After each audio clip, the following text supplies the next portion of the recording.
Here is a quick example of a workout that we do down here at Strength to Speed. So following on from the last podcast about the 5 seconds to 5 minutes, this is an example of what a 5-minute interval set would look like.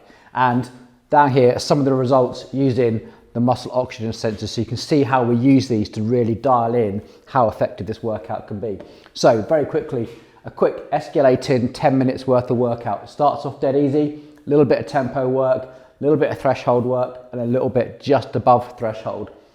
Proper rest. You can see what happens in this rest. You get this big rocket ship escalation in your muscle oxygen. That's because your heart rate is elevated, your respiratory rate is elevated, and all of a sudden you've taken off all that load and you can flood your body with oxygen again. So that's what we see here. Now, these two are 2 minutes with a short rest in between. Now, these aren't really a part of the workout, they're more a part of the actual warm-up, but we do them as like a calibration. How do you feel? And remember, this is the point where you start making those intelligent decisions about how you're going to approach your training and this individual workout.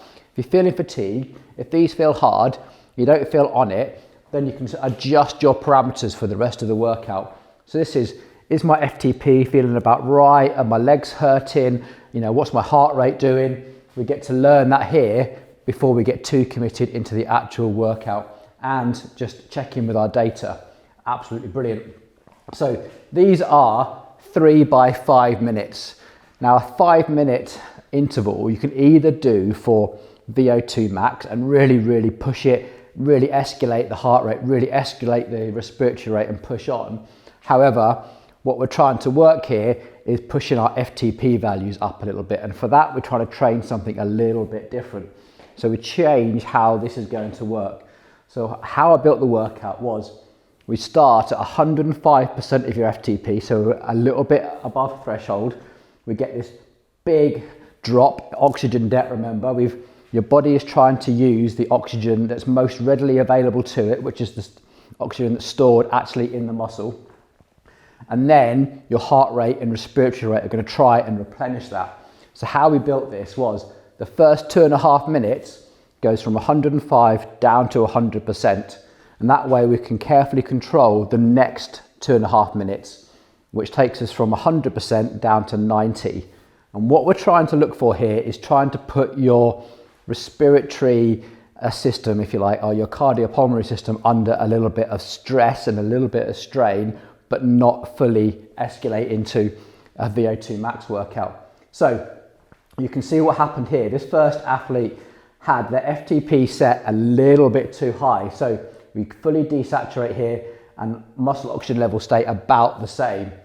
For the next set, we saw this information and made a slight adjustment, just dropped her FTP by 5 watts, a tiny little difference. And look what happened. After that first 2.5 minutes, we gave the body some capacity to start getting on top of that oxygen debt. Not a lot of capacity, but just enough. And that's a good way to think about it, is we are in debt here and we just need a little bit of capacity to bring that back. By here, fully warmed up, excellent, heart rate is high, respiratory rate is high, and this recovery works an awful lot better. This is the trigger, if you like, the trigger and adaptation that we're looking for. Over here, a slightly better example, a bit more in tune with their FTP values, and we can see at the 2.5 minute mark, a trend up, that recovery, and again, and on the last one, this athlete was struggling a little bit, and again, we see a slower response. It's just some evidence that we put the body under a little bit of stress and a little bit of strain. The actual overall workout was only a score of 62 TSS, 79 intensity factor. For those Training Peaks followers, that isn't a very hard workout, but I promise you, these 5 minutes were pretty tough. So when you do an interval training, you don't need to accumulate a massive amount of stress to have a really good, effective workout that triggers an adaptation. And remember, the performance is made in the recovery, not in the workout. Hope that helps. Give it a go yourself. Let me know how you get on in the comments, and I'll see you on the next one. Thanks.